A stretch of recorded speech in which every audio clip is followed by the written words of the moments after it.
All right. So I believe that we are now live streaming. We are now live. Sonya, thank you so much for joining me. Before we start, I should probably give the audience a little bit of an introduction. Well, first of all, I should say to everyone, welcome to the Other Life podcast. Thanks for coming out, as always.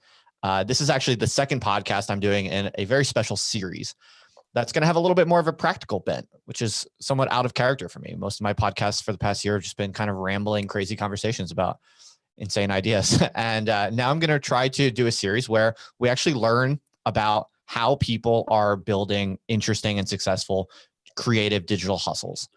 And so I'm trying to learn in more detail, more concretely, how other intellectuals and other creators are taking a serious stab at making a real living on the internet. And I already talked with Ayla, who gave us a very fascinating talk about the contemporary adult industry. And in future talks, I'll be talking with people like Anna Kachian from Red Scare, and I've also scheduled Eggy, the incel celebrity rapper and live streamer. So it's going to be all over the place. I'm going to be talking with a bunch of people who are making a living on the internet, doing creative, interesting, and kind of intellectually oriented projects that are quite outside of the box of what most people think of as internet businesses. And so that's the goal for this series. And number two in this lineup is Sonya Mann, who is here with me today. And I've known Sonya for a little bit. Some of you might remember she was on the podcast sometime about a year ago, I think. And maybe she more. Might have been more than a year. Might have been even more than a year. That's right. And Sonya is talking with us at a very interesting time because she just quit her job literally a couple weeks ago. And she's been working in the crypto space for some time, but she's also been an active writer and person on the internet for quite some time also. And so she decided to recently take the plunge and quit her job and try to make it work on the internet. So we are catching her at a very interesting moment in her trajectory. So we're going to try to pick Sonya's brain for any interesting insights, strategies, tactics that she has learned along the way. And especially we want to learn a little bit more about what she's doing now and how she plans to make it work. It's extremely exciting time to be talking to her. So first of all, welcome, Sonya, and thanks for coming on today. Thank you, Justin. And thank you for the lovely introduction. And hello to everybody watching this, whoever you may be. So what I think of instantly based on, the themes that you brought up is how I kind of feel like next level Patreon is evolving. And I use Patreon as more of a touch point than like specifically that service or specifically that company. Actually, I think that company is probably doomed because they don't make enough money. But the basic idea of like, I'm going to publish it and you're going to pay me for it. That's a pretty good idea. It works. Yeah. I think that's really what the core of it is that you make something that's compelling enough that people want to pay for it. And there are lots and lots of different ways to do that. And I think this scene that you and I are part of is very interested in, like, what if it's not just a paid newsletter? Like paid newsletters are dime a dozen at this point.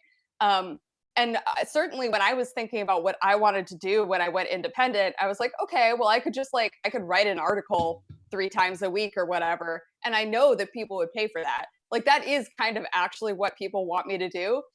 People aren't as interested, I would say, in the zine stuff as I am.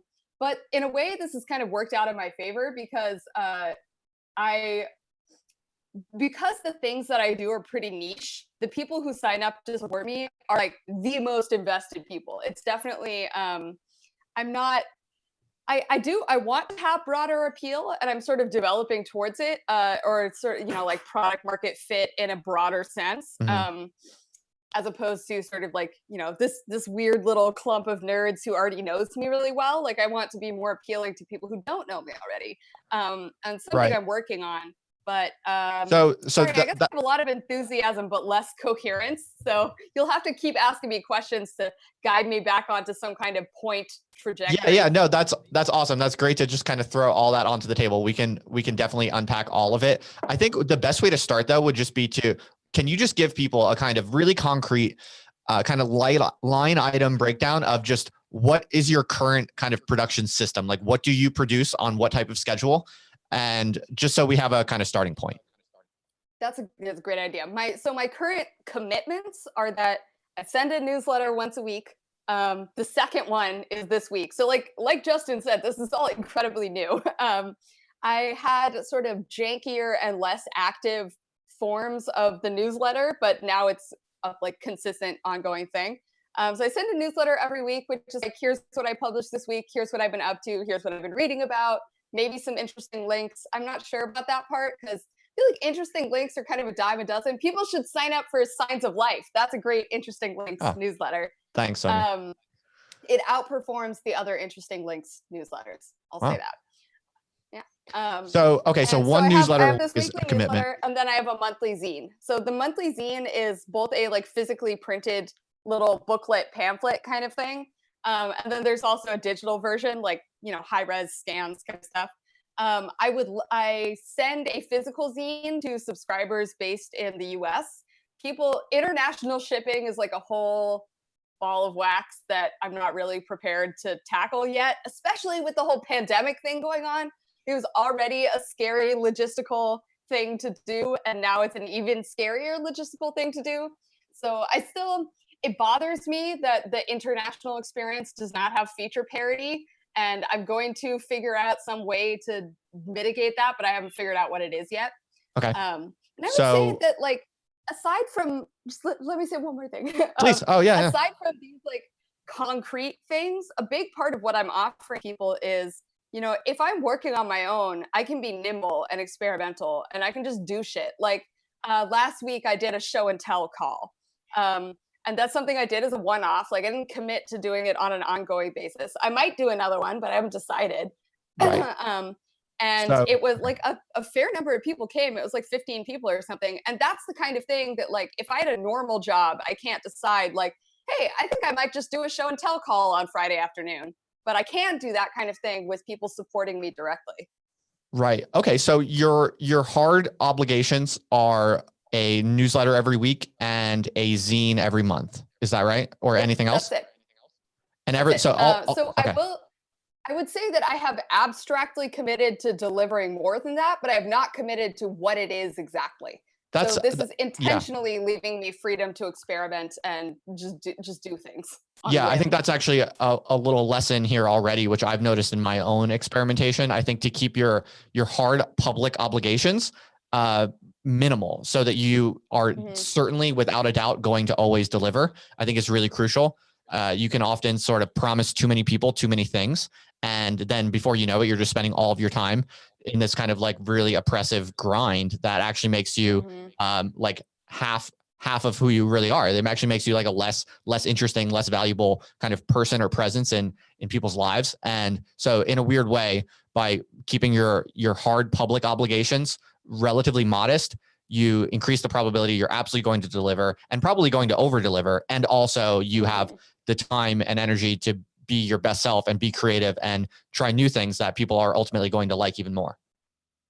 Oh yeah. And I think like reward people for gambling on you, right? That's what the under promise over deliver thing is like someone makes a bet on you. They're like, all right, this is kind of like you're charging $13.50 a month for a zine and a newsletter, and that's kind of it. Like, okay, but if they decide like, oh, that's actually really worth $13.50, I'm gonna do it, and then I show up with even more than what I've offered. It's like they've taken a leap of faith to trust me, and I really appreciate that. So I want to show up and validate it. And right on. And yeah, it really is like it's a two-way relationship. And I see a lot of people relationships and like parasociality is a big part of how this all works. I'm sure that came up in your conversation with Ayala.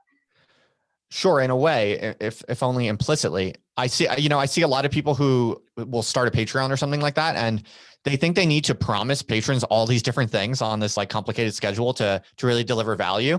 And I really think it's a common mistake that you see a lot, and you quickly find that two things. One, that it's actually way more work than you realize, and trying to deliver many things on a kind of obligatory schedule actually gets really, really tricky quickly. And also, what you learn is that actually the people who really support you and really love your work and really want you to succeed, they don't really need like a lot of promised things on some sort of set schedule. They don't even necessarily want that. And so often if you try to deliver this like really impressive offering of deliverables, as they call them in the business world, you actually you're not making people that happy necessarily, but you're making your life really difficult. I've subscribed to so many, like over the years, so many different variations on this. And I've definitely on the like patron side of things, I've definitely seen what you're saying, which is, I'll subscribe to someone because I like their art.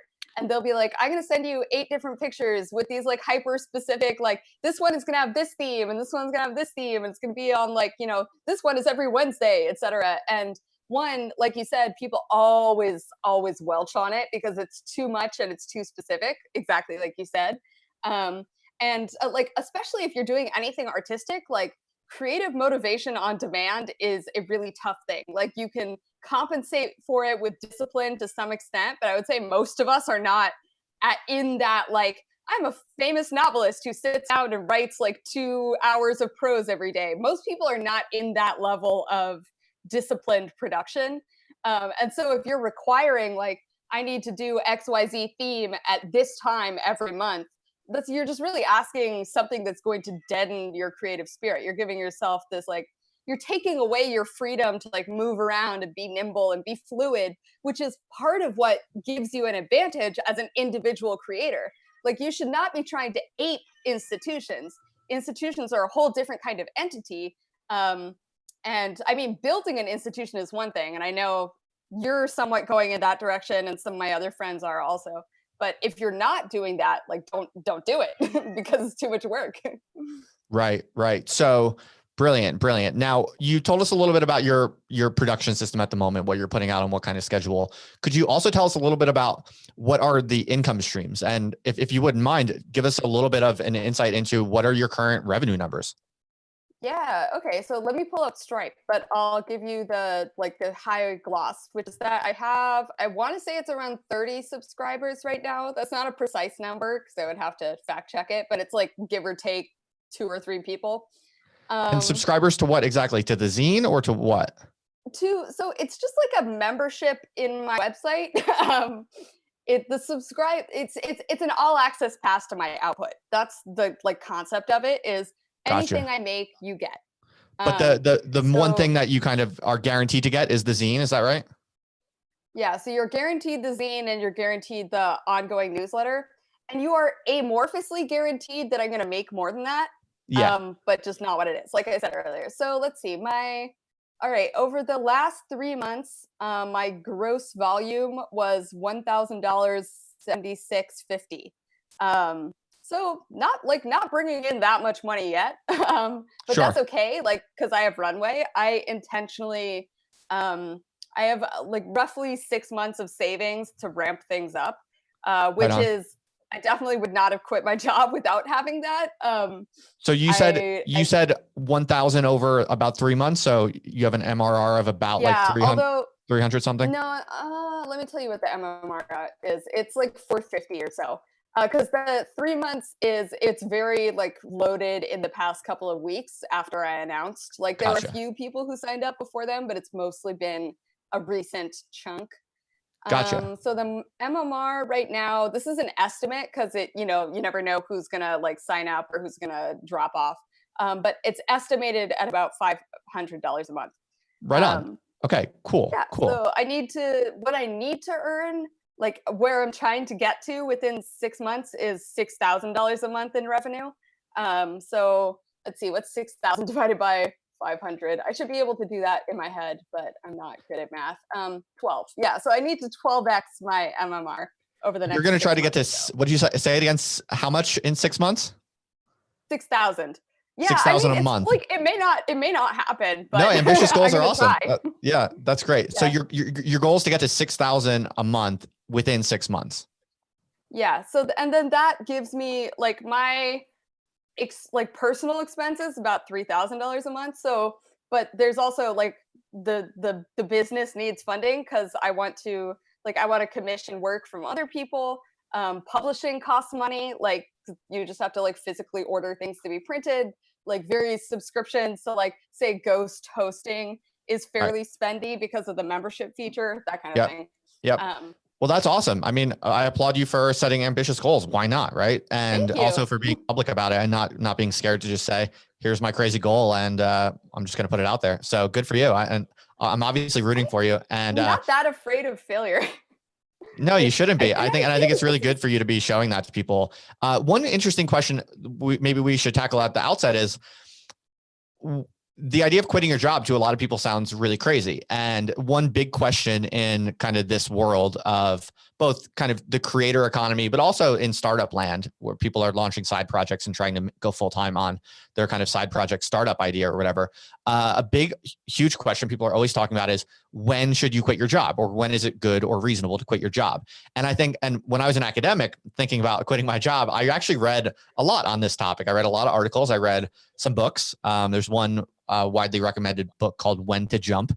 And I read that, and I read a bunch of stuff. And I would say the consensus opinion, what most people say is don't quit your job until you have a fair amount of already established success and income already coming in. That, I would say that's kind of the median opinion in kind of respectable, educated circles. Now, interestingly, Sonya, what you and I have in common is that we both took the plunge way before it was probably like very financially responsible to do that. In fact, interestingly, you might be interested to know when I quit my job, I only had about $500 coming in a month on Patreon. Nice. So when I decided to leave academia, Wait, it was your not. wife works, right? What's that? Your wife works, right? Um, at the time, she wasn't really. I mean, she. Oh, dude, that is so baller.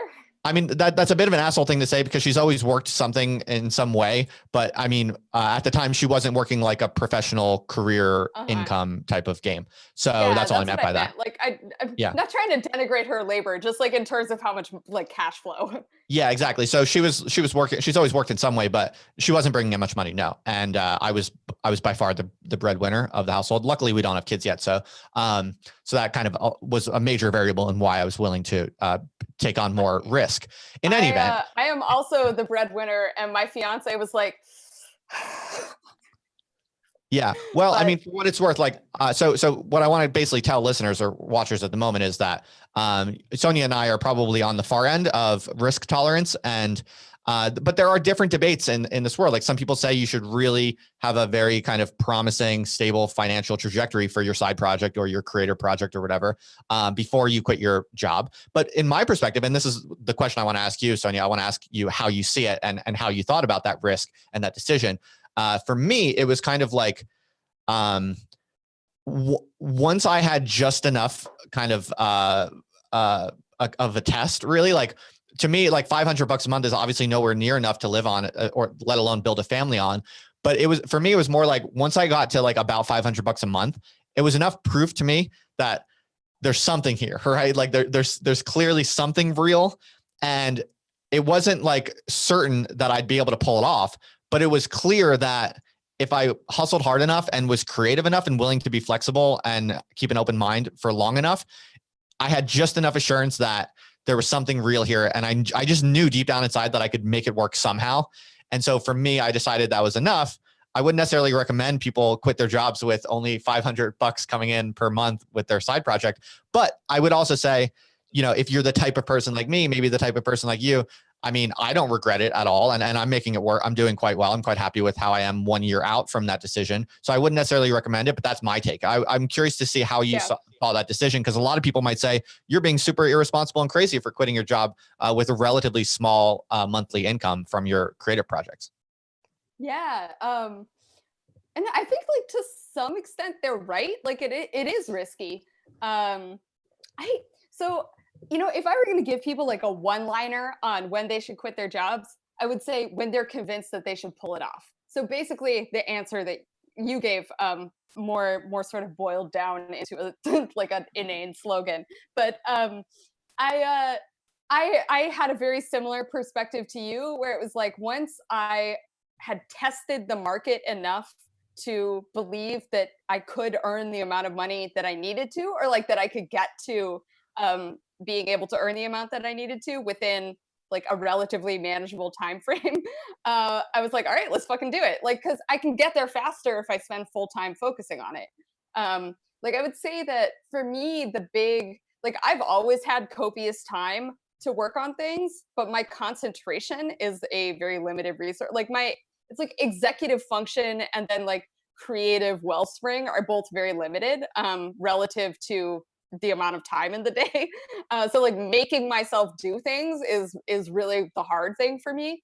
And it's much, much, much easier to do things if it's things that I came up with that I'm fully in control of that are like my things that I own. I'm just a very like very independent minded kind of person, and I also really love owning the process end to end. Like I really like having that holistic like product experience control. It's very very satisfying. Like it's just intrinsically sort of like yeah, it's intrinsically satisfying, and then I like just for sort of obvious reasons I like being able to decide what to do. But so about the like when to quit your job thing, I think if you're a hustler, you'll know when. You'll figure it out. And if you're not a hustler, you probably shouldn't quit your job. So I'm not even sure that it's like the kind of thing you can give advice on. Because like for me, there were two triggers. There were two like it was something I had been thinking about for months and thinking about more for weeks because I was like less and less engaged in my day-to-day work. And I really cared, like I loved my team, loved the institution, really actually cared about like I still do care about the values and principles behind the Zcash Foundation. But I've been there for 2 years, which is the longest I've ever worked at a single job. So I was just like I just needed something new. And then I did this one-off like fundraising experiment where there was all this talk about people not being able to get any kind of like at the point before people were getting their Trump bucks. I was so worried. I was like, people just like do not have cash flow right now. What the fuck? Like, how do you buy groceries if you don't have any money coming in because you're not allowed to work? Like and I was seeing that the government was not going to move anywhere near fast enough to solve this problem. And obviously, as just one person, I can't solve the problem either, but I can be a drop in the bucket. And I was like, all right, well, since I can be a drop in the bucket, it's going to make me feel better about how horrible this is if I do that. So I did this like mutual aid experiment where basically people could send money to me, and I had a like Google form, yeah, whatever it's called, application thing where you just like gave me your Venmo, your Square Cash, your PayPal, and then I would send you money like however I could, and you gave me like a little summary of your circumstances, etc. And so I raised $5,000 in one day, and to me, like in the grand scheme of things, not a lot of money. To me, I was like, holy shit, I didn't realize that was possible. Like I was expecting maybe like $300 to $500 to come in, and that I would, I'd be able to help out like 2 or 3 people. But it ended up being more like 20. That's And so amazing. Real quick, could you break down exactly what were you offering them? Like what was the value proposition exactly? I didn't quite understand it. to the like for the donors or Yeah. yeah, so basically the value proposition was send me money and I will give it to somebody who needs it. But so it was framed as mutual aid for mutuals. Oh, so you were giving like, that money. That money didn't go to you. You were giving it out. No, it wasn't for me. It was giving Right. it out. So this is a very like this is a definitely a different proposition from like give money to me personally. Yeah. So the thing that I found really like that made this very symbolically important to me was that just that people trusted me to dispense the money. And Mm, so that it just felt I felt like if I can do this kind of thing, if I can have this kind of impact on people's lives in a very like quick like this was so quick. It was so whim based. Like, right. what other whims do I have that could be like this? That could be this kind of.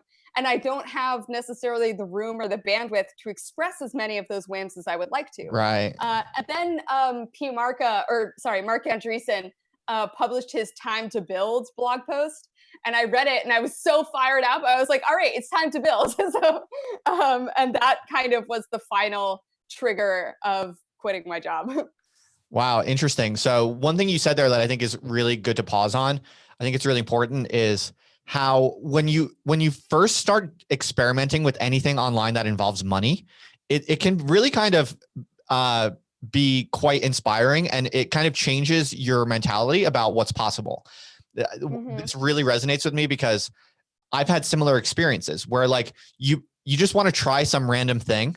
And simply by putting a price tag on it, and I just basically kind of crossing that threshold from doing things online for fun, for free, and just asking for a little bit of money. It's such a shift, right? And it really like opens up this new world where you're like, wait, you mean I can come up with crazy ideas and put money price tag on it, and people will randomly trust me enough to pay? And it does increase your responsibility. Of course, you do have to follow through, but as long as you follow through, you prove to yourself that you're capable of delivering, and you prove to other people that you're reliable and that you will deliver.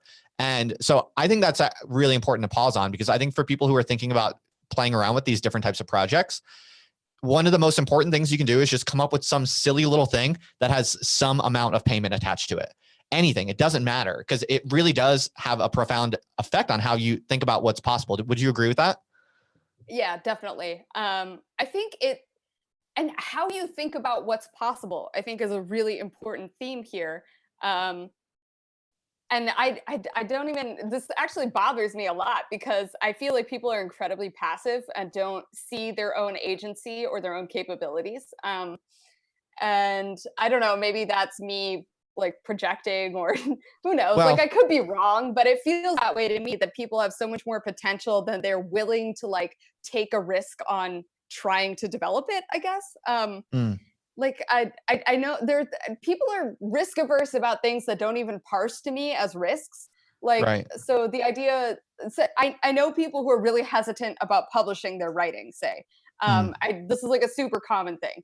And to me, that is like very weird, because when you publish your writing, one, like nobody pays attention to it unless you already have a following. Like, just nobody cares right. unless it's interesting. So you have to, like, any attention you get is earned, unless you already have a following. Right. So like if your writing sucks, just nobody is going to notice. I say this all the time. Like, I think the way I put it usually is the worst that can happen is nothing. And when you think Yeah. about it that way, you suddenly become, I think, much more liberated to just fuck around. And I think like a good lesson already in this talk so far is that if you're interested in doing this type of more ambitious intellectual project online in a financially sustainable way, probably one of the first things you could do to start is just come up with some simple little weird random idea and charge like $1 for it, just to your like Twitter friends. That you have literally you have nothing to lose, nothing. Even if you completely fail, nothing's going to happen. But like literally anyone in the world, even if you only, not anyone in the world, but if you have even like 100 Twitter followers, you can get 3 of them to pay you $2 for some random, weird, silly, fun experiment that you're personally just interested in playing around with. And I think so that is probably one of the quickest, easiest, simplest things you could do. Obviously, it's not going to make you a living, but it can rapidly get you on the path to thinking about bigger and better ideas and proving Start to the yourself that you're snowball capable of rolling. doing it. Yeah. And I also think like marketing is something that a lot of like intellectually minded people have absolutely no grasp of whatsoever. Like the idea of, say, I read a lot of writing that was clearly not edited with a reader in mind. And like I like long-winded nerds, relatively speaking. But some of y'all are so much more long-winded and nerdy than I can possibly put up with. And I That's, to some extent, that's like personal taste. But also I think there is a general like, people don't necessarily, people think about like, I want to make this thing, I'm going to make the thing how I want to make it, and I fully support that. That's really good, and that's like, at least that's where all of my creative urges come from. But there has to be, or at least my process has to involve a second layer, which is like, how do I shape this into something that people will actually want? Mhm. um, and so there, I mean, there's just sort of like prose minutia of that, of just like making your sentences more readable. But there's also like, um, say like the inverted pyramid of journalistic writing. I think the inverted pyramid is like, factual inverted pyramid is the wrong way to think about it. Summarize For what you mean by that quickly, if you would. Oh yeah, so the idea of the inverted pyramid is that like you front load all of the information, so that Right. like someone can read the first sentence and get the gist of the story. They can Right. read the first paragraph and get a slightly expanded gist of the story, Okay. Thanks. Right. like, et cetera, et cetera. So I think you want to do that, but with like interestingness and like engagingness. So it doesn't have to be facts, but like say every newsletter that I send, this is like a small example. I have a beautiful piece of art as the like header image. So if you don't read the newsletter, even if you just click in and look at the beautiful piece of art and then delete the email, I have rewarded you for engaging with me. Hmm. Like I'm offering so I see that as really important that you want to reward people at every depth of engagement. Right on. So if you just see a tweet, that should be rewarding. If you sign up for my newsletter, it should be rewarding if you spend like 10 minutes reading every issue. So it should be like rewarding in depth. And then you also want to sort of build out this kind of quasi like expanded universe. So if someone is really interested in what you make, or if someone is really interested in your ideas, there should be like, they should be able to go see like, here's every podcast that you've been on. I haven't actually done that specifically because I'm lazy, but I should have. Yeah, I know exactly what you mean. Well, it's a ton of work building out that expanding universe. I'm also aware of this insight and I completely agree. And I also haven't done 50% of what I could do to really organize all of that, all of the stuff I've done in the past. So it's just hard to keep up with yourself, right? So now, Especially if you're okay. prolific. Yeah. So real quick, I don't know if I asked this before. So the newsletter that you do, is that subscribers only, like paid subscribers only, or is it free? It depends on what I feel like. Like, Right. Okay. So you do it's like some right now free, it's free. you do some free and some paid only. Yeah, I'm planning to I think more like personal and more tentative stuff is like subscribers only. The zines are subscribers only. Everything else is free right now. But I think I want to do more exclusive content, both because it sounds fun and it's something I haven't done very much. So it's like I may experiment with exclusive content and decide like, that isn't really what works for me. Or I may decide like, oh, this is actually amazing and people really like it. Like it is, this is so new and nascent that this kind of like figuring out my own product market fit is sort of the first item on the agenda. And it's kind of like progressively honing the product so it fits a larger and larger market. Because right now I have product market fit for this like very small market of people who know and like me already. And so I need to first expand the top of the funnel, which is people who know and like me. But I also want to expand the middle and the bottom of the funnel, which is like making a more and more compelling product so that the people who know and like me are like, yes, I also want to give you money. Right. So, okay. So that's interesting. So you just spelled out a little bit about how you're seeing your strategy moving forward, but I would love to know in a little bit more detail how you plan on, like, what's your current game plan for attacking this serious ambition of 12xing your monthly income in 6 months? Like, what's your actual game plan for doing that? I'm curious. So my like near term game, this is gonna sound so insane, but I'm just gonna tell you. I like it. I so like next month I'm gonna publish a short story that I've like commissioned and edited. I'm going to do an artist in residence program that I haven't fully worked out the details of, but there's going to be some kind of stipend. The stipend is kind of the sticking point right now because I want it to be substantial. Like ideally, it would be like $1,200, but I don't have the revenue right now to support that. So I'm trying to figure out like what is the right intersection point of what I'm asking for from the person who does the artist in residence? Like what is their side of the exchange? And then also like I am like I don't think that like unpaid internships should be illegal or whatever, but I personally am not really comfortable with having any kind of like unpaid like Yeah, I want to pay people. sure. That's important to me just as like a values thing. But I think it's also something that my subscribers are interested in. Like my long-term goal here is to kickstart a village economy. Like, and I think that's kind of what you're doing also. Like I see us as allies in this grander venture of like we should be a self-sustaining microeconomy. Like the people who like what we make should pay for it, and then we should source new talent and pay them and give them their start, and then For have sure. this like virtuous cycle. That's Right. like so that's what I want to do. And so my sort of meta game plan is like find other people who are kind of like one or two levels below me in establishedness, and then give them a jump start, and figure out how to sell their output because they Interesting. don't know how to do it. Okay, interesting. That's one, I think, um, major divergence between you and I, yeah. because up until now, I mean, I, Oh I agree yeah. with all your visions and values. It sounds awesome. But for me, up until now, so far to date, I've been kind of militantly independent and solo. I've done just a few, and only recently, kind of collaborative ventures that involved kind of shared responsibilities and shared revenue splits. I don't But want to do that. okay, fair enough. Well, I just wanted to ask. I Pure mean, commission basis. I don't really want to collaborate. I want to commission. Because okay. collaborating is really annoying. True. Right. So, okay. So that's very interesting. So, um, yeah, because on my end, the way that I'm just kind of terrified of like getting involved with other people because, like I trust myself and I just don't know I'm just scared of basically like, making any part of my success and my vision at all dependent on anyone else, even if they're really great and smart and I trust them, just because you never know. And I like having that. It's like you It, said before, this is all I about like think complete independence and control.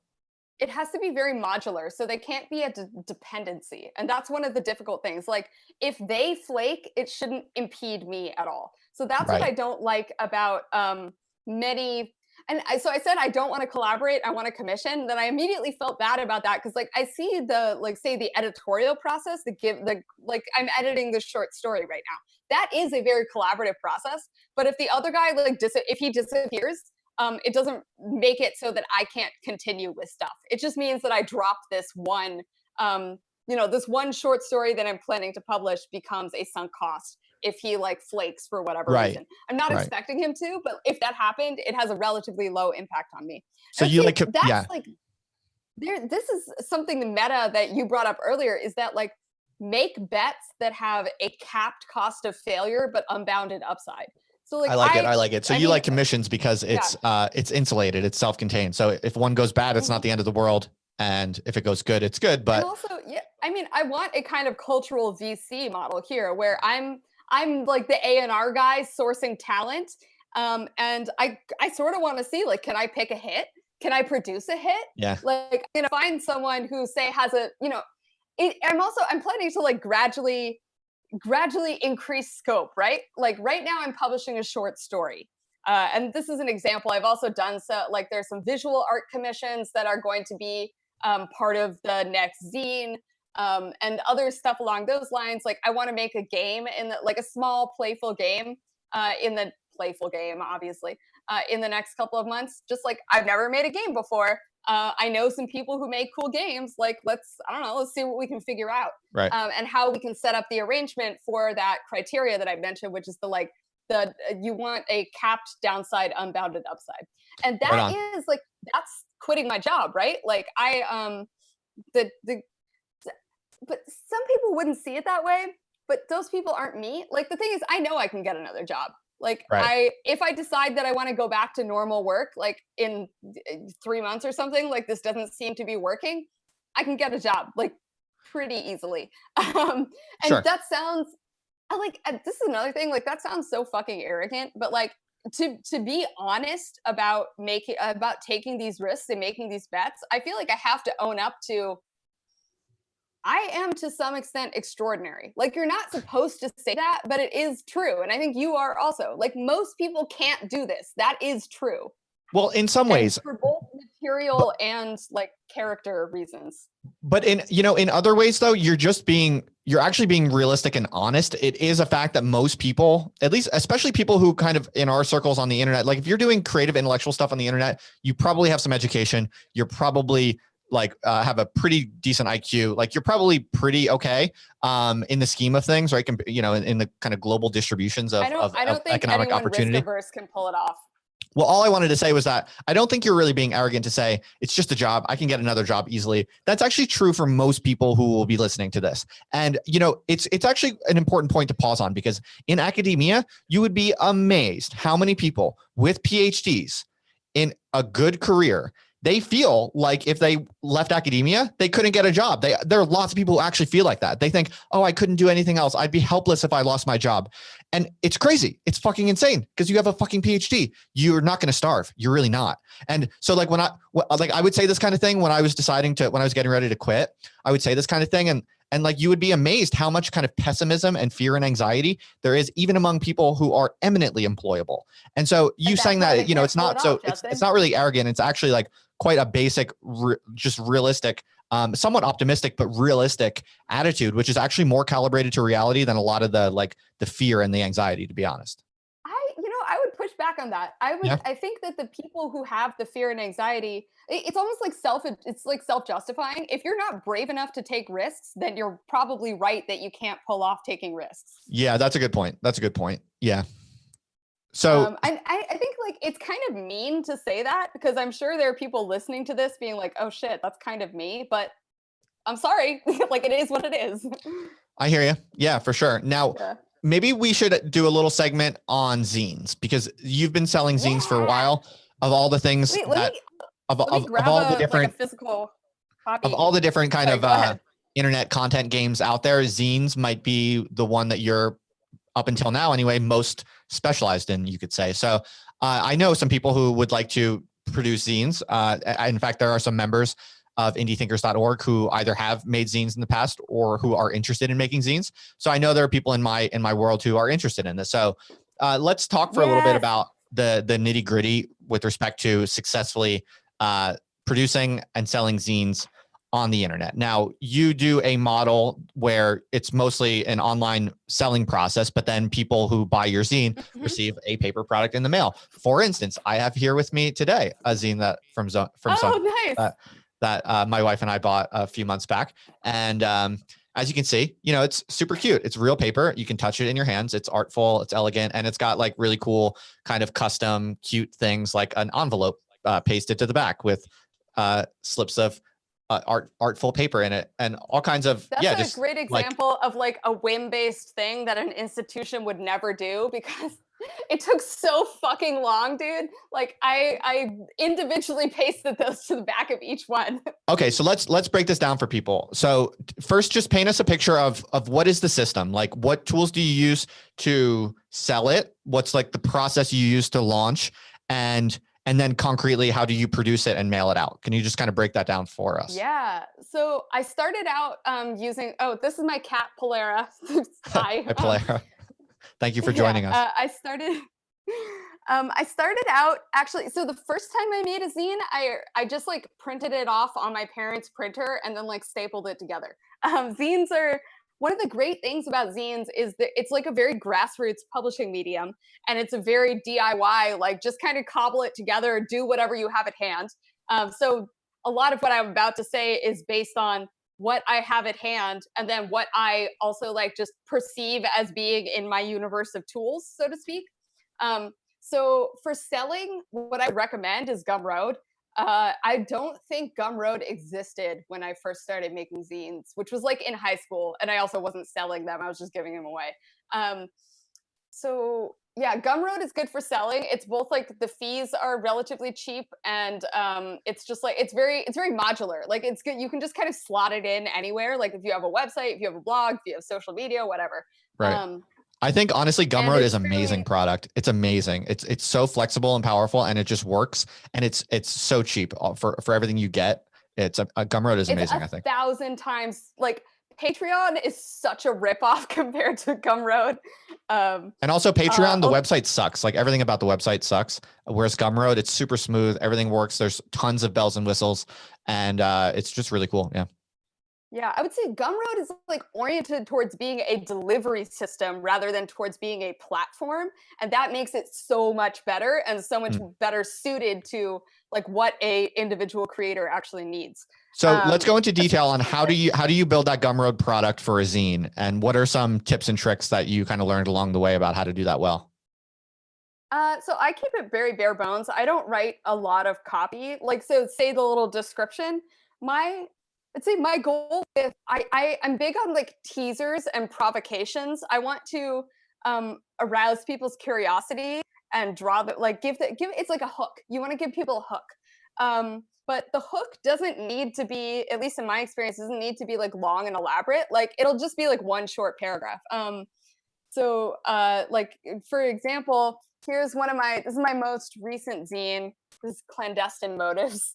Um, And my description for clandestine motives is, sorry, I'm gonna have to pull it up. It's gonna take Yeah, like sure. a second, but it's really really short. One moment. Oh yeah, so the description is joy in secrets and the joy of secrets, hidden sanctuary and the horror of its exposure, cards held close to the chest for reasons that are nobody else's business, but here take a peek anyway. Eyeballs emoji. So that's my entire description of the zine. And that's pretty typical of almost anything that I sell is like just short, short and sweet, and I, it's like it's an ethos, right? It's like this publication is, I mean, it's nice because it's something you can hold in your hand. It's like it's tactile, it's aesthetically engaging. It's like all this multi-layered. So it's like it's fun to look at and explore. And I guess fun to explore is just kind of what I'm aiming for overall. And so do you do pre-sales on Gumroad? So you take sales and then you make it and send it out, or how do you do that? No, I just, this is another like taking risk kind of thing. Like if you're not confident enough about selling a zine to spend like $300 on getting it printed, you probably shouldn't sell this. So you'll do That's all the maybe work. a little unfair, but So you'll do all the work first, and then only when it's ready, you make a product on Gumroad and you let people buy it.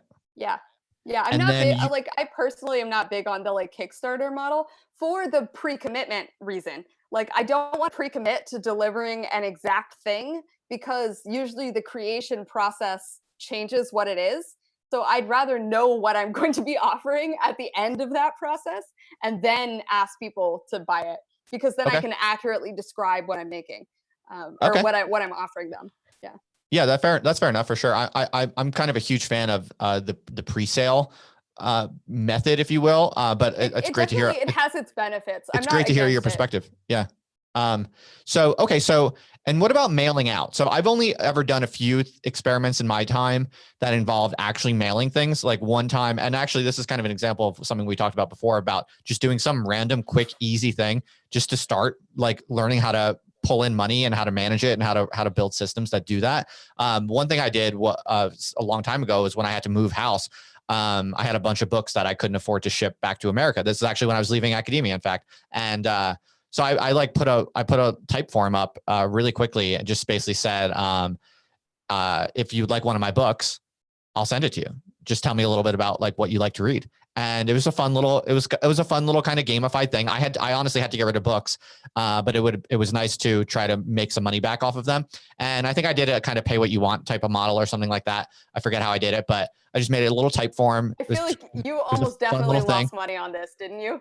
I don't know. I don't think I did the analysis, but it's like what I was saying before. I was learning how to make money. I was learning how to launch products. Yeah. I was experimenting with just fun things to try. Right. So I think I probably ended up breaking even, but that's all Yeah, I really doing wanted things to do. at Really. cost is, Yeah. I highly recommend doing things at cost. Like that first zine that instructions unclear, which I grabbed a copy of it. I think I sold that for $5, which was like I'm pretty sure I lost money on that from the like just getting it printed, and then shipping is fucking expensive. Right. And it's also a huge pain in the ass. So like the answer to how I mail things is that I literally do it manually. So this Like is what I I'm wanted just to at ask you small about. enough scale. Yeah. Okay, so this is Uh, what I wanted to ask you about because from that one experience, the reason I mentioned it was I learned that shipping things is a huge pain in the ass. And I pretty much walked away from that experience. Like it was fine, but I pretty much walked away from that experience thinking I'm never going to ship anything manually ever again, just because it's not worth it. So tell me, like, why do you choose a method that is difficult and and I'm sure you've learned some things along the way, no matter how small, that make it a little bit less painful and more efficient. so the things I have learned that's made it, yeah. So the reason why I do it at all is because I just like making physical products that much. It's Okay. just worth it to me.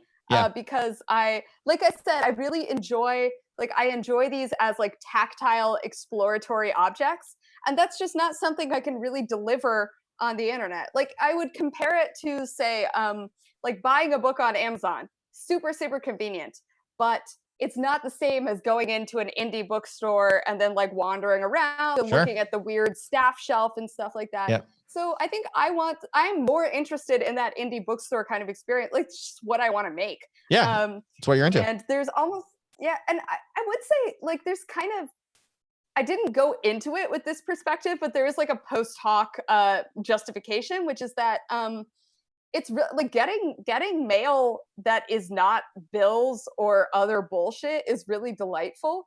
Mhm. So I'm giving people just a really like it is just a really nice experience to get this like artsy mail. Um, and it's something I found that it's not why people sign up. People aren't actually that interested in the concept of getting a zine every month, but I think they like the reality of getting a zine every month more than Hmm. they expect to. That it's just it's a way that I appear in people's lives. Like I show up at your house with the sort of conceptually with this missive that I'm offering to you. So I guess I like that whole interaction. Um, I like that it's personal. I like that it is like literally tactile. So that to me is worth the hassle of stamps and envelopes and Cool. everything. Yeah. And Then good for you. It's logistically, worth it. so Yeah. yeah, I logistically, it's like, I mean, have you ever sent a piece of mail? It's like doing that, but 25 times. Right. So I'm sure you have an assembly line that is a little bit more efficient than when you first started. Like, what are little things, if No. someone wants to do this, what are little things they should be on the lookout for? Oh, okay. So I guess there are a few things. I feel like they're so obvious that they won't be useful, but that's usually kind of a deceptive feeling. So I would say buy envelopes is one thing. Um, so instead of I think uh like specifically, oh yeah, actually this is a really key thing. Everything is based on weight and dimensions. So like before you need to price all of this out in advance. So when you have like this is different from doing stuff on the internet. On the internet, it's effectively completely free to publish. It's not completely free, but usually like costs don't start kicking in until you start taking money. That's very different from zines, which like one unless you're doing a Kickstarter like pre-sale option, which I don't like because it doesn't work with my creative process. Um, you have to pay in advance to get them printed. And then it costs money to ship them. Like I think clandestine motives was like 150 each copy to ship because this is 7 inches by 7 inches, which is weird dimensions.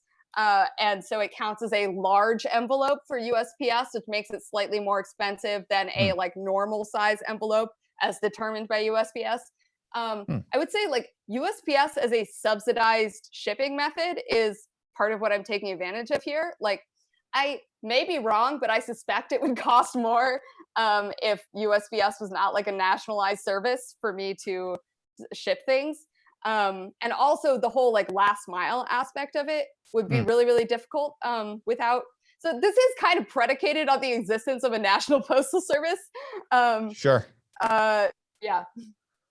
Okay. So where I was going with that, dimensions of weight are going to determine your shipping cost, and you need to build that into your price, especially if you're trying to actually make money. Like if you're selling things at cost, you can just work it out. Like, oh, this is how much it's going to cost, so I need to charge X amount. But if you want to make money, you kind of need to work it out in advance and decide. I guess you could just go along and then, but you need to have a price that people will actually pay. So that is the constraint on how much you can charge, and then the constraint on how little you can charge is your costs. And you need to figure out where you want to be in between those two numbers. So, like, actually, I think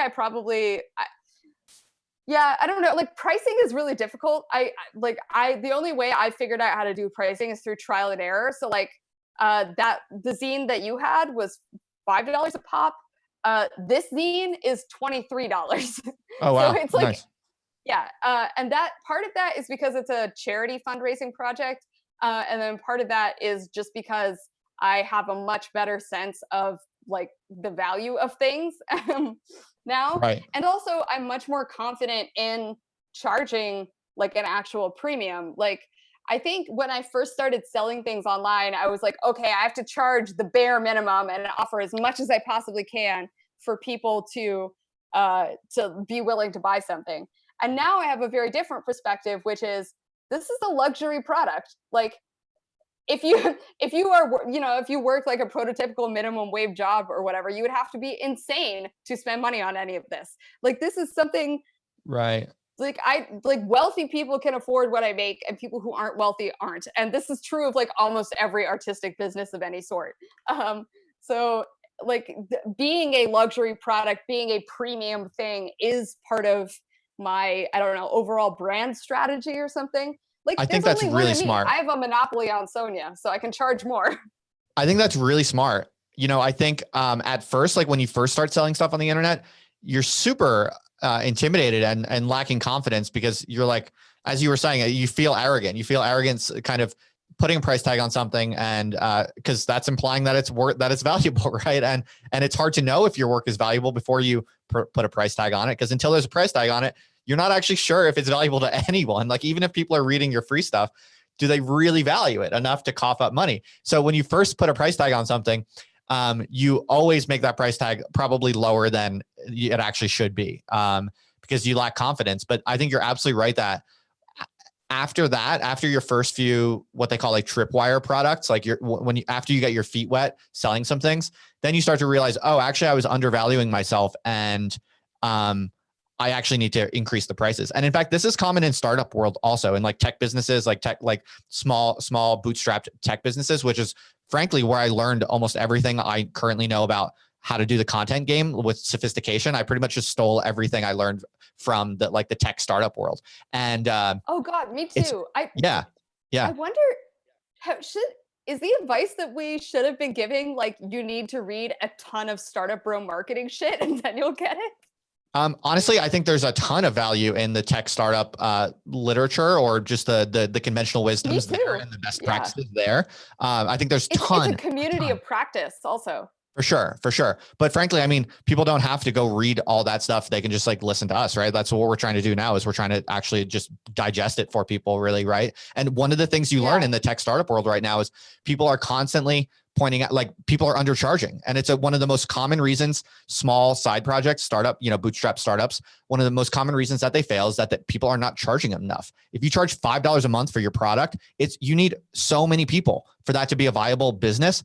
But if you just make it a little bit more valuable and you position it as a niche, high value premium thing, and you charge $50 a month instead, all of a sudden you need way less people to get on board for you to have like a very viable lifestyle business. And I think this type of insight is going to trickle into the content creator game. Like I see people who have Patreons and like their minimum level is $1. Like mine was too for a while. And I learned that's so stupid. Like you should not have a $1 minimum tier on Patreon. It's just too low. It barely pays the processing fees. Like you should not have a $1 tier on Patreon. You simply should not. It's way too low. $5 at minimum, I think. Substack was really smart about that. They set $5 as the minimum that anyone is like can charge on their platform, and I think that was really smart. Like if you're not like it's if you spent time on something, there's no way it's sub one. It can't be sub $1 value and still worth paying for. That's just like not really a thing. Right. And I think that people like.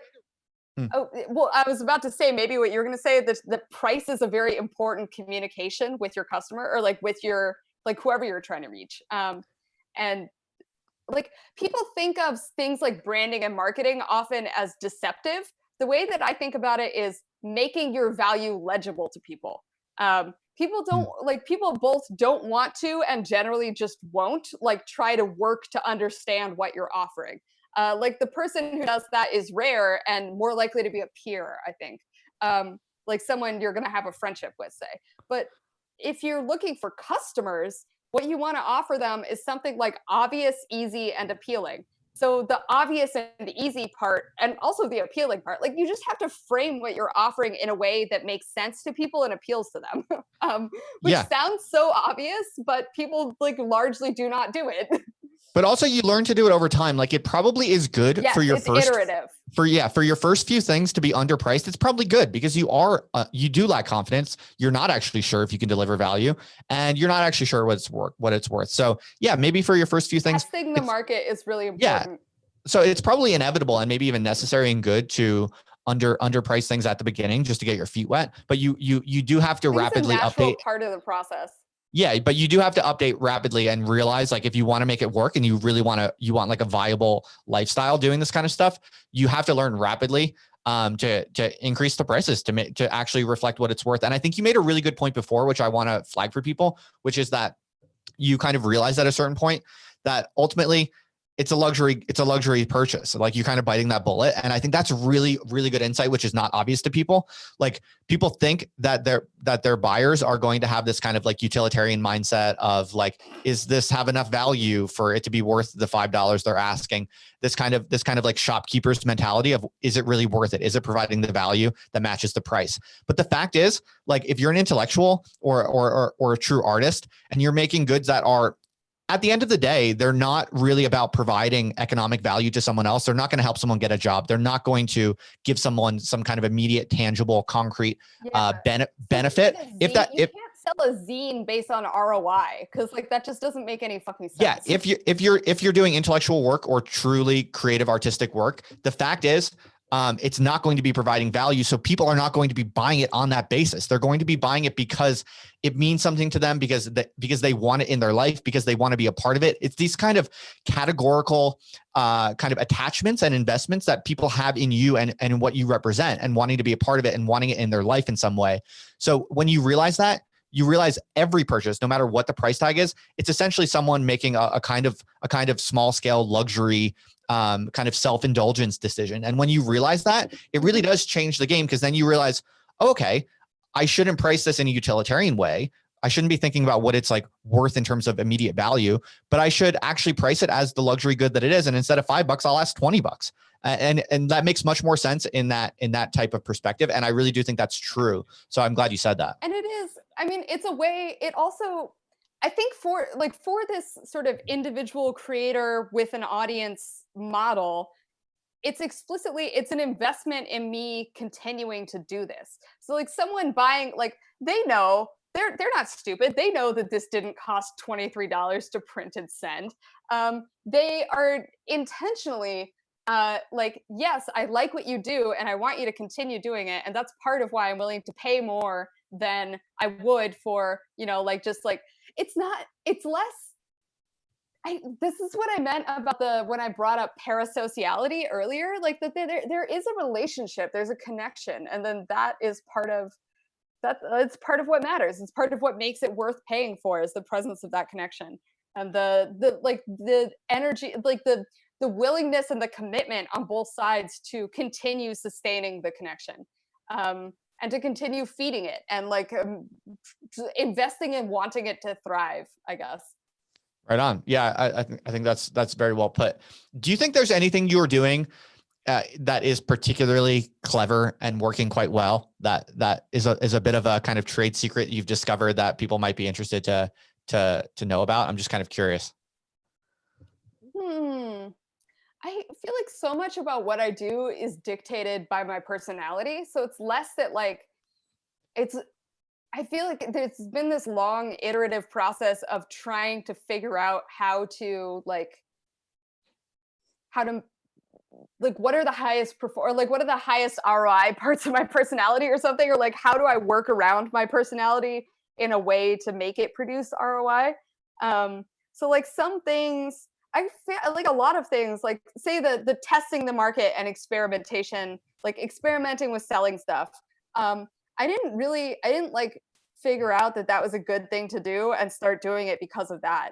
I started doing it just because I wanted to. Right. It was just like a thing that I did. And then I figured out afterwards the ways in which it was advantageous. So there's like trial and error maybe that is the thing. It's just experiment, trial and error. Failure is not as costly as you think it is. And I do think that like, that's another, like, talk about your successes, but not your failures, and people won't even know that they exist. Like, I almost feel guilty. Like, I feel like I should tell you about all of the like terrible side project ideas I had that totally crashed and burned. Oh, you should. Please tell us your worst one. Okay, I'll tell you the most embarrassing one. This is the one that sticks in my mind the most. Oh God, I don't even remember what I named it. But it was like your prototypical, like, I'm going to teach you how to do marketing, kind of like, here's my ebook, like, buy the PDF. Oh, yeah? This totally flopped because I had no idea what I was doing. Like, this was just completely me. It was cargo culting. It was like exactly cargo culting, where like I set up a WordPress blog. I had like I still have an Amazon affiliates account that I don't use for the brief period of time when I was like, I'm going to make money online through affiliate sales. Like, I think so when you brought up the like startup marketing and stuff, like I just kind of churned through a whole bunch of like make money online obvious ideas, and it just like didn't work that well, but I learned a lot from doing it. So I think that like that kind of willingness to just like put yourself out there and try shit and be willing to be embarrassed if it doesn't work. I would say like the cost of failure being relatively low is also something that I figured out through trial and error. Like I went into all of this stuff like totally convinced that it was going to work. And actually this is like a weird superpower, is like being able to convince yourself that stuff is going to work. Like this is something that, so I was mentioning risk aversion earlier and how it drives me crazy that people are so risk averse. Like relative to what I feel is the correct level of risk aversion, I guess, with no real justification. Um, it's not that I like see things as risky and I'm like, yes, I'm going to take that risk. It's that I intellectually know that things are risky, but I am like fully emotionally convinced that I'm going to succeed. Like I just, Yeah. I don't know. I just convinced that I'm going to succeed. So like when I say I could go back to a normal job, I know that I could, and I academically know that it's a possibility, but I'm like 100% all in on being independent. Like I don't expect to have to go back to a normal job because I'm going to be able to pull it off. Yeah, And yeah. you No, know, I know like, that attitude for sure. I like what you said about having a kind of graveyard of failed projects. I think most people who do the kind of stuff that we do and have this kind of drive, also like I also have an embarrassing graveyard of failed projects. And it's funny actually what you said, because I too at one point several years ago, this was when I was an academic. This is when I was starting to kind of feel like maybe academia sucks, but I wasn't anywhere near quitting my job, but I was starting to play around with ideas for like building an income outside of academia. And I also did like a kind of like bullshit. It was totally bullshit. It was like I wanted to make this like really kind of like brain dead kind of website I could pretty much just like churn content on that I didn't care about at all. My strategy was like, I'll make it so ridiculous that I don't care at all. That way I'll be able to churn out volume, like posts in great volume, and basically do like the affiliate game slash maybe doing like products later or something. I just did it as a total test run, and it was so bad. And what I learned from that lesson was you can't do something just to make money that is stupid, because you won't want to put in the work. And that was like the big lesson there. Like, do you want to know the concept for this? This was like this is when I was like pretty much like moving away from kind of like the social justice warrior stuff that I was like actually pretty deep in.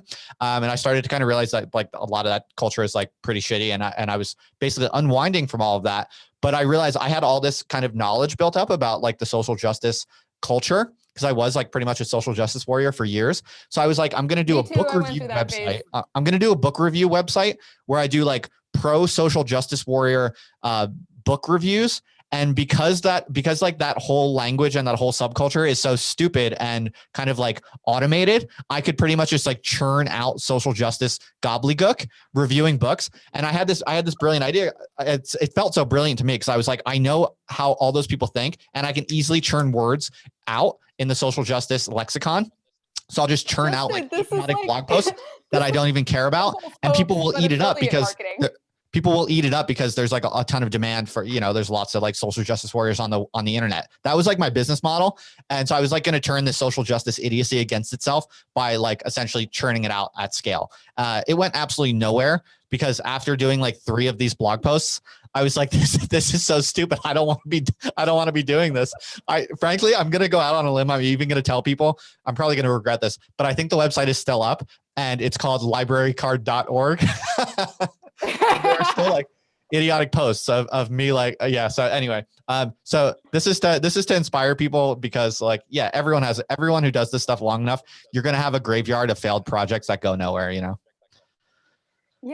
and it's so rare to talk about them because they are genuinely embarrassing, right? Like I'm sure, Like I Yeah. definitely like was internally like, can I even bring this up? And I guess the thing is like I'm now a level of like established or whatever you want to call it that I can talk about doing that kind of thing. But say like maybe a year ago, I don't know that I would be confident enough to admit to like I would admit in abstract that I have a bunch of failed projects, but would I highlight a specific one? I don't know.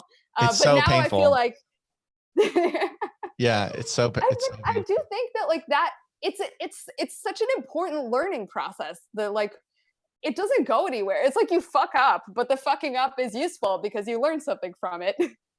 Yeah, I'm looking at librarycard.org right now, and I'm definitely taking this down immediately after this call. I love that there's still a mailing list pop up. Also, join our mailing list, comrade. This is so good, Justin. It's pretty funny. Maybe I'll leave it up for just a wee bit. But yeah, I mean, I even had fake authors. I had like fake personas, like pseudonyms that I was using in any event. So all right. So what else? I feel like there's maybe just one more theme if you're not in a rush to go that we've I'm talked about not. before, in which you're kind of known for a little bit. I know that you did a workshop not too long ago where you talked about basically building social networks in a productive way. And so I'm kind of curious. I think you've been very good at building relationships through Twitter, and you're very actively involved. Like when you recently came into the indiethinkers.org community, you were just like putting out very positive, enthusiastic, useful stuff immediately, like more so than members who have been in there for some time now. So you definitely have a practice. You definitely have a style of enthusiastically contributing more so than other people. Why do you do that? What's the logic behind that? And how does that work really? Um, I would say this is another thing where I just like have an intrinsic drive to like for me it's honestly very attention based. Like I like get having people pay attention to me and I'm just like driven to get attention. Um and so I figured out through trial and error like what people like and I do it because I want people to like me. Like this sounds I, No, that's really that's good. just That's really what it is. transparent. Like Yeah, I like that. and like it's not it's not inhuman really like it's just I find it rewarding so I do it and it's rewarding it's both rewarding in terms of like the warm fuzzies and the relationships and like I just genuinely really like people. I'm an introvert so people exhaust me but I do like I'm really curious about what makes people tick and what they're doing and I just like people But it's and paradoxical because the way you're describing it, it's very selfish, and I appreciate your transparency. But what you're actually doing is giving people help, giving people value, genuinely contributing. So there's this weird paradox, right? Where like you can be mhm, super selfish and you want attention and you want fame and you want money and you want to succeed. And actually, one of the best ways to do that is what this is what I'm taking from what you're saying is to actually just go super hard on giving people stuff and helping people and being present and yeah. contributing. That kind of your logic. Yeah, I would say be assertive, be active.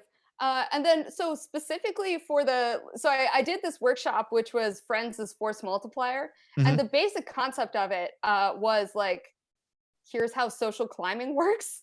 People I think it's kind of like I didn't want to frame it like that, but I realized that if I don't frame it like that, people don't get it. So that's what it is. It's like of the subset of people you like, pursue the ones who are advantageous for you to know. So like this is again like it's just kind of it's like it sounds sociopathic, but it fucking works. And like I do genuinely like those people. So it's like for example, you're someone who I just vibe with. Like we're just like we just get along well. We have a lot of shared interests. But we probably wouldn't be having this conversation if you didn't also have a podcast, right? Like if you had just hit me up and been like, "Hey, do you want to do a Zoom call?" I probably would have been like, "No." No, it's a waste of time. um, yeah. Um, so I think it's just like look for. It really comes back to this like capped downside, unbounded upside. Like if nothing happens from this podcast, I had a fun conversation for an hour, and that's kind of it. Like that's not even a cost. Like it's a Right. small benefit. But the potential big benefit is that like I don't know, like this goes viral or something. That's obviously not going to happen. But like whatever level of attention you like this is friends as force multiplier happening right now. Like I'm going to link to this podcast in my newsletter. People are going to click on it, listen to it. I'm going to promote it on Twitter. You're going to promote like, it's just mutually beneficial. So I would say like pursue mutually beneficial social relationships, and pursue is key. Like you have to actively reach out, or maybe you don't have to, but it's like a hell of a lot faster. So. Right. And I think the real key there, and I kind of, I associate this with you, is that for this to work, it does have to be pretty genuinely generous. Like you do have to pretty much just be going out of your way to constantly be trying to help people and being nice and being supportive. And I feel like, especially in my pockets of the internet, we have definitely overlapping kind of social circles on the internet, but some non-overlapping also. And in some of the more kind of like political theory types of circles that I'm in, there is just like so much negativity and so much haterade, man. People are drinking that haterade like nonstop. And then I interact with some people like you, Sonya, and this is probably more common in the kind of rationalist wings, and certainly in any of the business and tech world, it tends to be much more positive and constructive, because those people understand it's all about positive sum games. Like you understand positive sum games.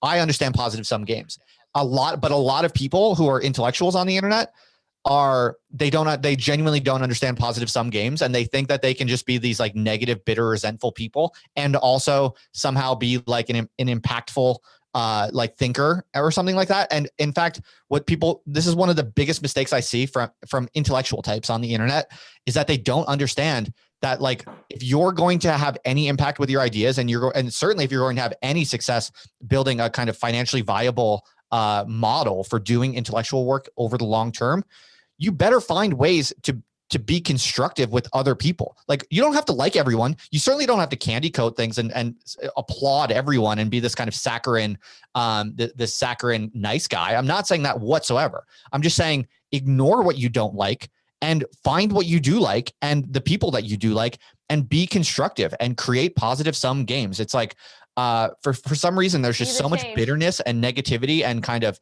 judgmentalness and kind of just a lot of kind of essentially zero sum thinking in the intellectual worlds that I'm sometimes exposed to, especially on Twitter, especially in the kind of political theory worlds. And I'm just like, people need to learn from people like you, Sonya, and many other people who just like go on the internet and try to be helpful and constructive and supportive of what they like and the people they like. If you do that, and this, I think, is the idea of friends as force multiplier, you will be blown away by how many opportunities start opening up, how much things start growing, and everything just feels like smoother and better and works for you and for the people that you're interested in. I definitely feel like at a certain point, like I don't have I'm not sure when the tipping point was, but there was some point where I realized, and this actually ties back into like being confident enough to quit my job, say, like both I have a network, I guess. Like, it's not that if I quit my job, I would go like, or like if I had to find another job for whatever reason, I wouldn't like go to Craigslist and just like apply to a bunch of jobs. I would literally just like hit up everyone I know who has a company and be like, can I work for you?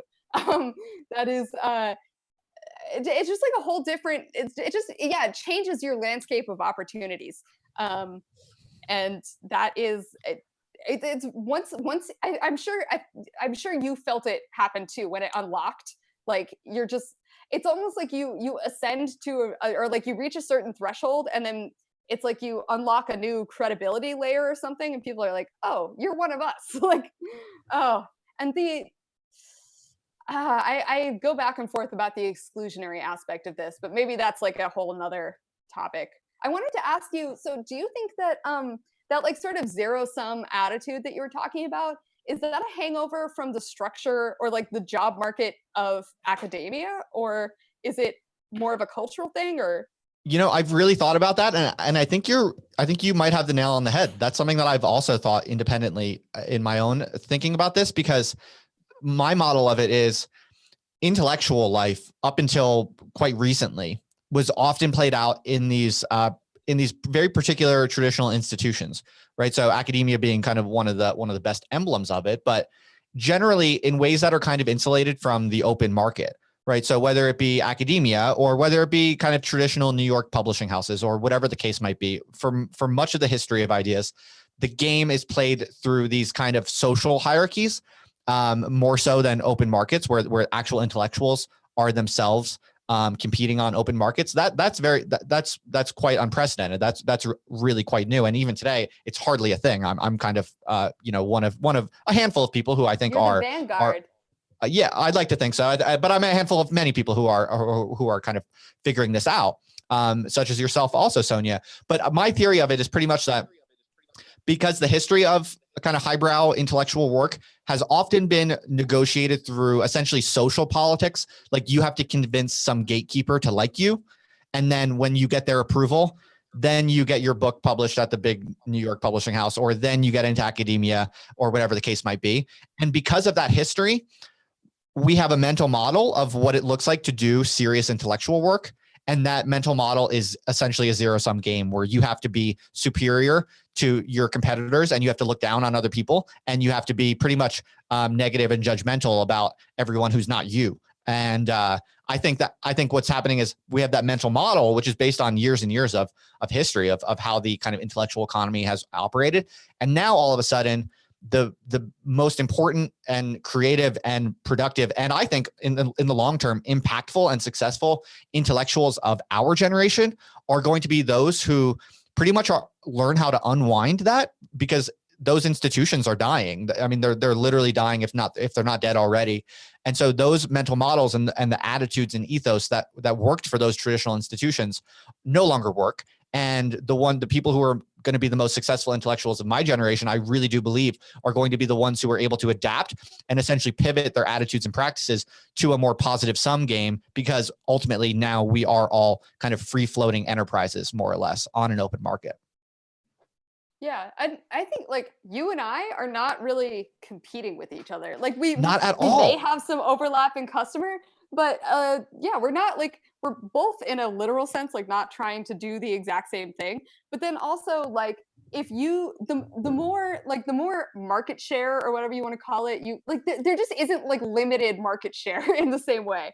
There's the No, market is so fucking huge because of the internet. Yes, this is so good. I'm so glad you said this, because I have a lot of strong views on this, which I've been thinking about for a long time. Like many people could look at you and I and say, in many ways, it looks like we would be competitors, right? We have a similar ethos. We have similar style. We're a similar age. We have overlapping social networks. And we're both making a go at a serious kind of long-term intellectual creative life through crowdfunding, more or less. And so someone could say, shouldn't we be anxious about, sharing audiences? Are we not competing for audiences? But I think this is one of the most common mistakes that people have in their mind. And it is one of the reasons why people are defensive and anxious.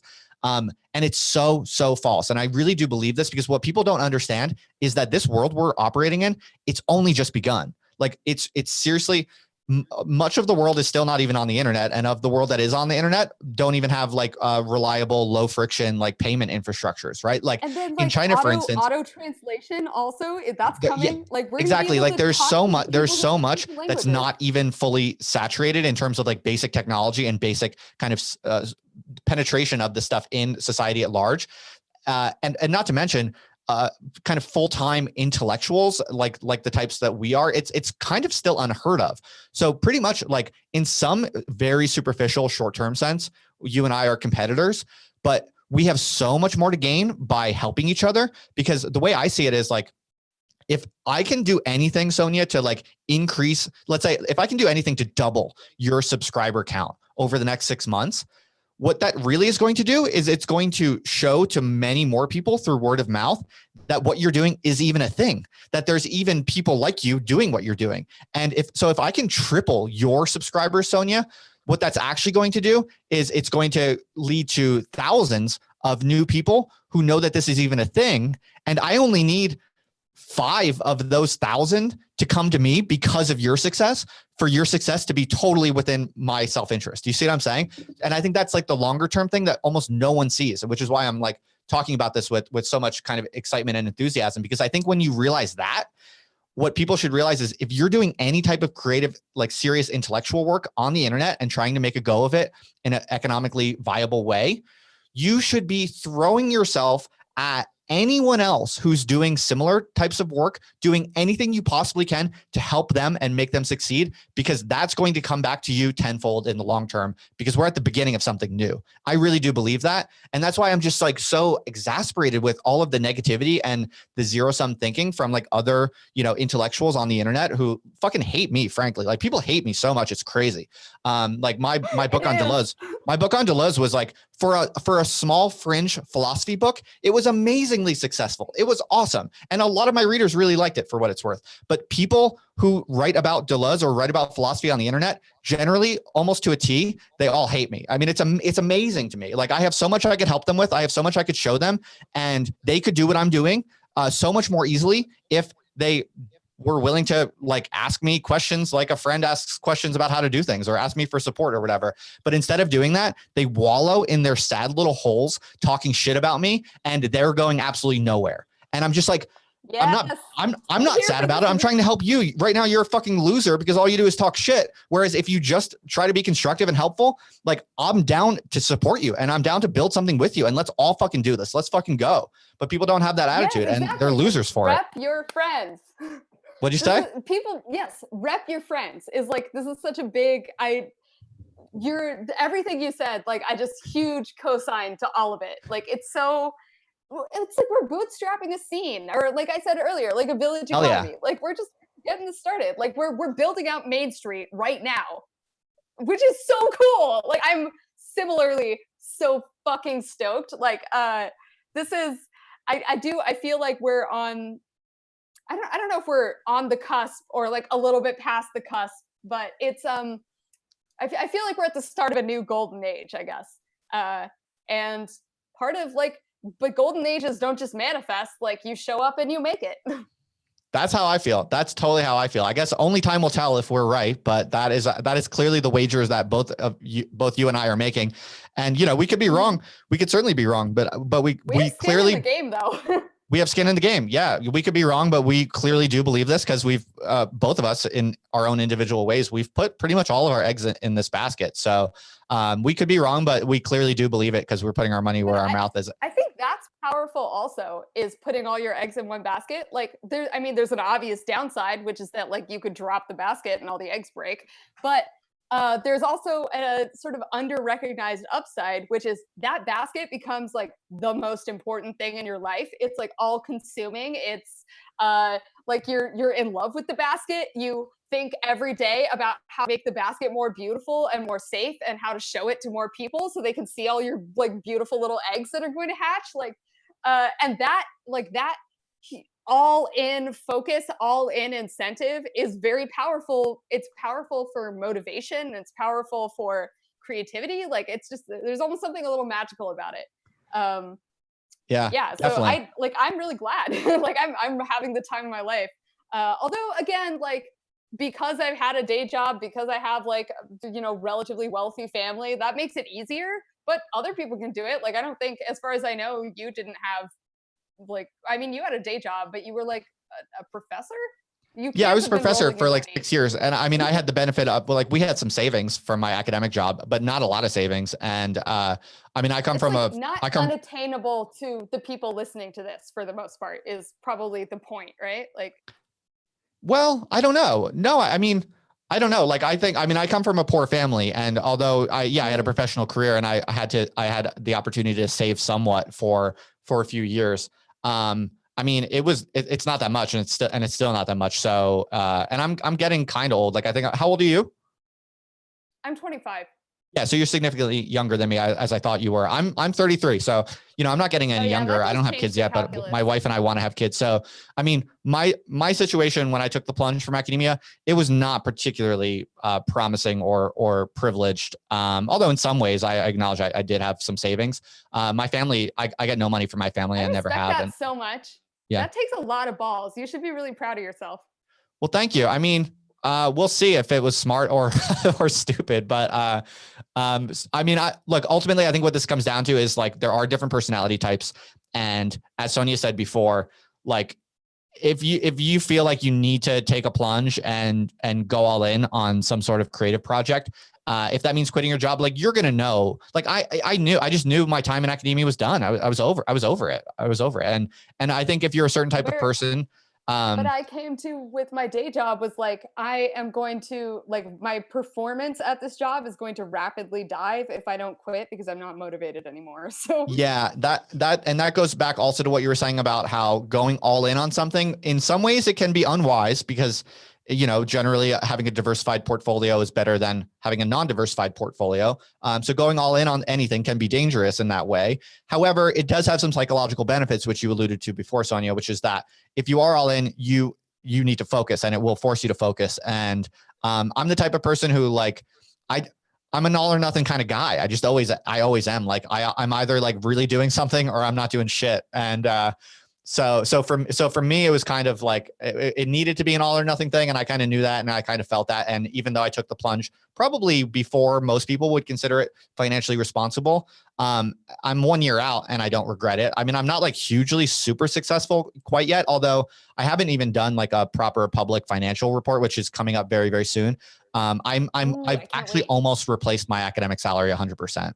And only about a year. Congrats. So That's amazing. I'm pretty pleased. Yeah, I'm not quite there yet. But the main difference is that now my upside is unlimited. So that's what's so crazy and awesome is like in academia, you can only make so much money, and you can only make so much money so fast. It's like a pretty set schedule of how your income increases. And yeah, if you're a professor for 30 years, like you're gonna, and especially if you're good and you publish competitively, you're gonna make a decent salary for sure. But it's limited and it's on a set time schedule. Whereas right now, I have no idea. Like to me, I have no idea what's gonna happen. Like everything I'm doing could fail within the next year, and I could literally be broke and have to kind of put my tail between my legs and get some kind of bullshit job. But there's a decent probability, like above zero, like let's say 50% probability that I'm making way more than I would have been in academia had I stayed in academia.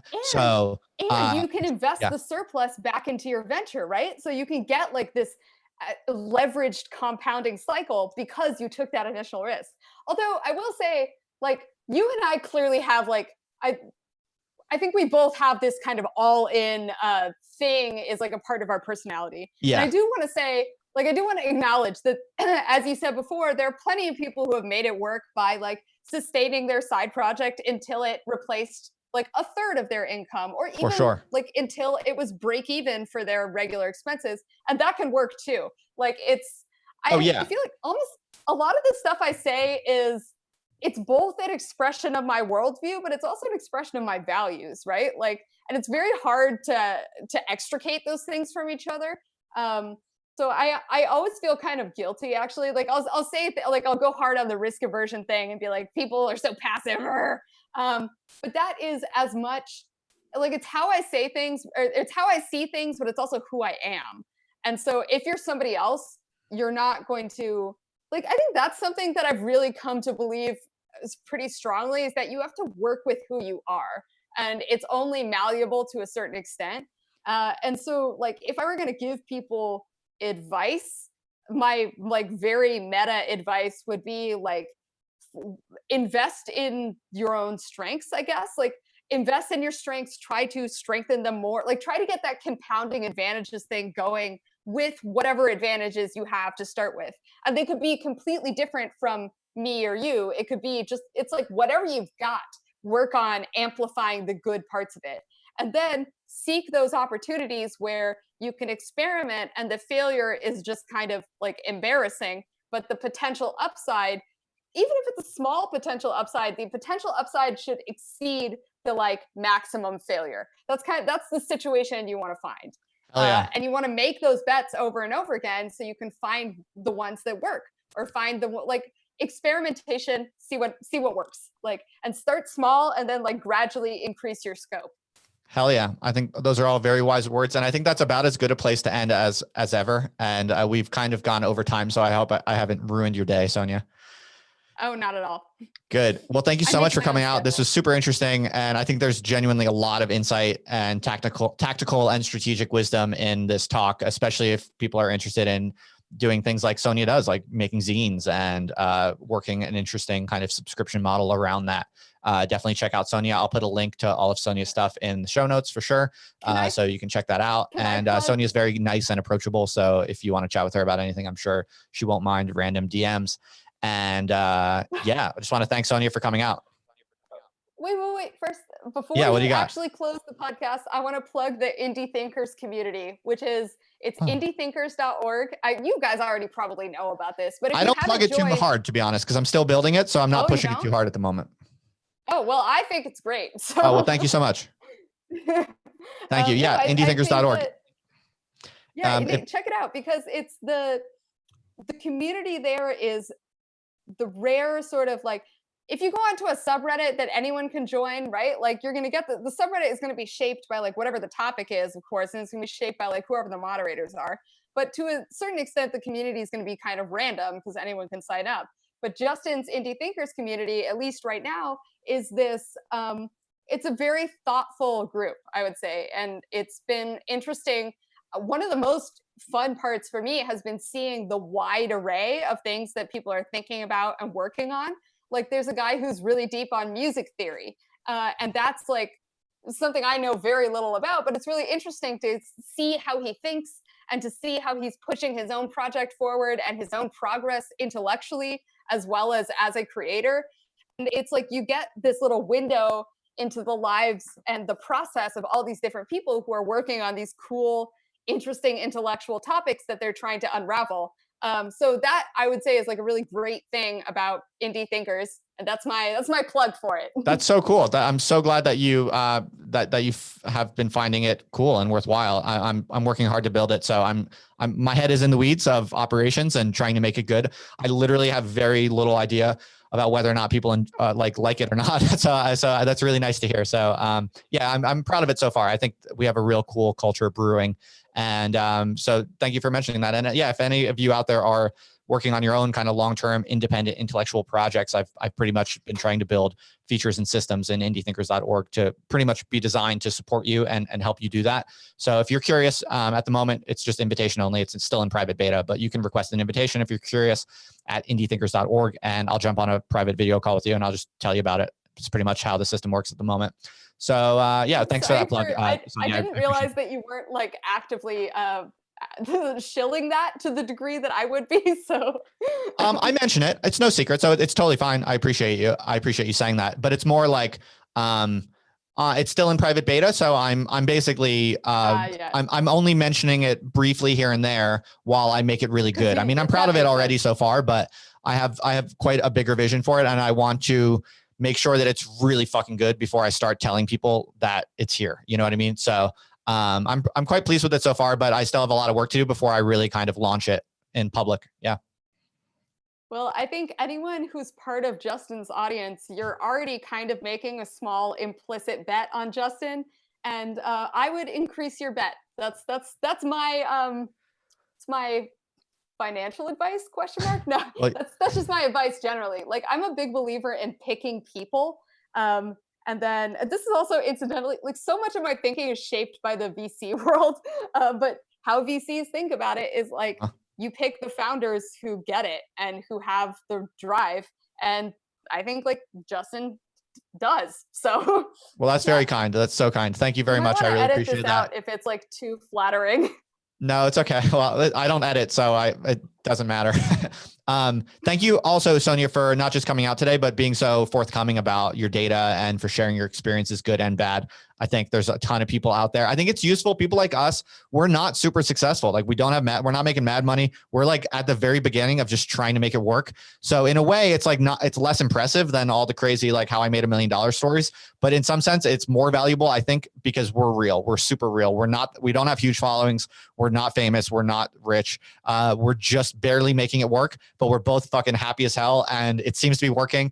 And so I think like it's super useful for people to hear from you, the good and the bad. So just thank you for being so transparent. Yeah. Well, and I think it's probably like objectively, it probably sounds insane the degree to which we believe our own hype, but like, I don't know, Yeah. See what happens in a year. Yeah, exactly. Right. Yeah. Check back on us. We can't guarantee what will happen, but we believe in what we're doing. And we both feel pretty confident. So honestly, it'll be really fun to review this in a year and see where we're both at. Yeah. All right. Well, All right, thank you Sonya, for thanks having so me, much Justin. again. This Take care. was And for everyone out there awesome. listening, go ahead and find Sonya on the internet and check out her stuff. Definitely. Yeah. All right. Sonya supposedly. Bye. SonyaSupposedly.com, is it? Yeah, There'll be a link in the show notes, so no worries. And Sonya with a Y. Not with an I. Right. Cool. All right. Thanks again, Sonya. I'll talk to you around for sure. See you all later. Bye. Later. All right, everybody. Thanks for coming out. Please do subscribe to the podcast, Other Life. You can find it wherever you got your podcasts. I'm going to be doing a bunch more of these talks with this more kind of practical, strategic focus, talking with other creative intellectuals and creators who are trying to make a go of it in an economically viable way online. I'll be talking with a wide variety of people. It's going to be all over the place. You can see a lineup actually at theotherlifenow.com/events. I'm going to be talking with people ranging all the way from Anna Kachian of the Red Scare podcast to Eggy, the incel celebrity who's a rapper and live streamer who is actually making a full-time living by doing some very interesting internet stuff. So it's going to be all over the place, but it's going to be fun. And I'm going to try to make these for the first time in my life. I'm shifting the podcast for a little bit to a really practical focus that's hopefully going to be actually valuable for other people like me who are trying to carve out some kind of weird intellectual niche on the internet in a economically viable way. So we're going to try to learn from people and learn what other people are doing. And so yeah, this was the second in this series after Ayla the other day. And yeah, so far it feels good. I'm really into it. So I'm actually doing these, by the way, a little bit differently. I'm doing them primarily through Zoom meetings. So if you want to actually ask questions and hang out with us while we're doing these interviews, you do have to register. It's a slightly different kind of system I'm trying out for this series. Just go to theotherlifenow.com/events and you'll see all the upcoming events. And you can register for whichever ones you feel like hanging out in. But almost all of these will, I'm sure, make their way to the public podcast feed. So if you're not in a rush to hear what we're talking about, or you don't want to participate live, you should just subscribe to the Other Life podcast, and you'll get them on your phone or whatever at some point for sure. So I think that's all for today. I hope you enjoyed that. I certainly did. I think Sonya is super cool, and I'm really excited by her project. I'm definitely going to be watching with interest. Really, really curious to see what she's able to do over the next few months while she tries to make it work. So thanks, everyone. As always, over and out.